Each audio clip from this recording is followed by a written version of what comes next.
If we're so civilized, then why do people fight and try to hurt each other so much? If the world's getting smaller and more connected, then why are we building more walls to keep people out? I recently had the pleasure and honor with working with an immensely talented group of students from St. Joseph's Private School on a play entitled Us and Them, A Story of Ours. The play, which was written by British playwright David Campton over 40 years ago, presents a timeless story of how we tend to build fences and walls in vain attempts to protect ourselves, only to see how these very walls become sources of conflict in the future. The play begins when two groups of people meet and decide to settle in an area. They are friendly at first, but soon feel the need to have something to separate the two groups. With the refrain, "Good fences make good neighbors," they decide to build a wall to separate the groups. Initially happy with the wall, the two groups begin speculating about possible ill will brewing on the other side. The speculation grows into suspicion, and this gets made worse by the inability and unwillingness to communicate with each other. They finally decide to try to take a peek over the wall, only to realize that the other side wanted to do the same. Their suspicions quickly turn into hatred for the other side. This culminates in conflict, war, and the tearing down of the wall. When the battle is done, survivors of both sides meet once again, this time without the wall. However, the wounds of conflict are too deep, and they feel that they cannot stay any longer, and both depart. Some scenes of the play draw inspiration from real historical and current events, like the Berlin Wall and the current refugee crisis, pulling into focus how we have been building and continue to build walls that stop us from truly living well together. Our tendency to build fences and walls seems to be etched in our consciousness, as such separators have been around since time immemorial. Very often these walls would seem quite innocuous, separating property and people and creating neat spaces that are easy to take care of. What we don't realize is that walls and fences create a sense of distance and separation which would otherwise not exist. The concept of us versus them arise because of our apparent need to make a separation between myself and the other. Walls that separate physically are easily broken down, as the experience of the Berlin Wall demonstrated. But the walls that we build up in our minds, the walls that we are unable to climb over because they are so deeply fixed in our consciousness, these are the walls that are most dangerous and can cause the most harm. What are some walls that we create in our minds that could cause and later worsen the feelings of separation between ourselves and others? Are there certain groups of people of a particular religion, ethnicity, or minority group that we consciously separate ourselves from, thinking that we are so different that we cannot possibly get along? Are there certain groups of people of a particular religion, ethnicity, or minority group that we consciously separate ourselves from, thinking that we are so different that we cannot possibly get along? These are thoughts that we cannot afford to have, especially in our multiracial, multi-religious, and multicultural society. The very fabric of our nation is based on the ability of everyone to live in harmony. Walls that are created in the minds of people are very dangerous in how they create suspicion and breed mistrust. These invisible walls are more insidious than physical ones because one cannot tell when or where they are built.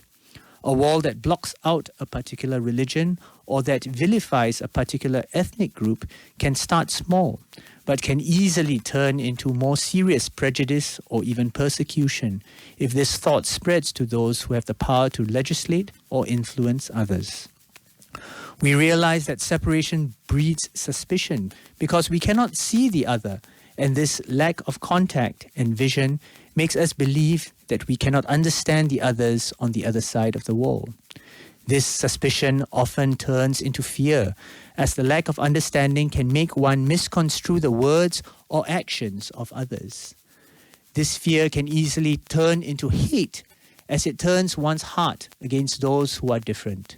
Should this hate be strong enough, it might even breed violence, both physical and psychological, as people seek to get rid of those whom they fear and hate. We've seen this countless times in our history, and we risk allowing this to occur over and over again if we continue to build walls to separate us from them. This reflection is not alarmist, but preventive. I believe that the walls that do exist are not as high nor as thick yet, but it's important for us to realize that they do exist and that they can be taken down. We need to break the walls down, not just for the sake of getting them out of the way, but to allow us to see the face of the other and to recognize their humanity. The human face is a wonderful thing, and for many, it mirrors the soul. Looking into the face of another person allows us to catch glimpses of our God and Creator, and when that happens, it would be almost impossible to respond with fear or hate. The result of truly looking at the face of another person is that of love. If this is truly the case, then if we understand what Jesus taught us in the parable of the Good Samaritan about who our neighbors truly are, then the line from the play that was quoted from the poet Robert Frost, "Good fences make good neighbors," would not make so much sense.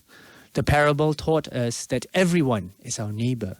Everyone carries a glimpse of the divine in them and thus makes them worthy of our love.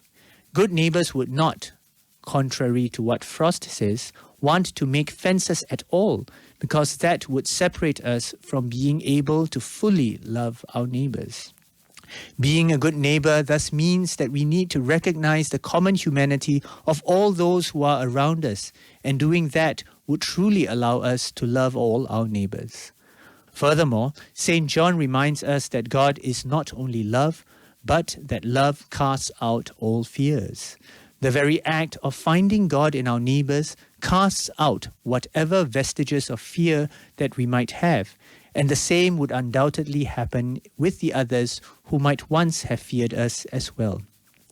The fact that we've been building walls throughout history should not discourage us from working towards breaking these same walls down now.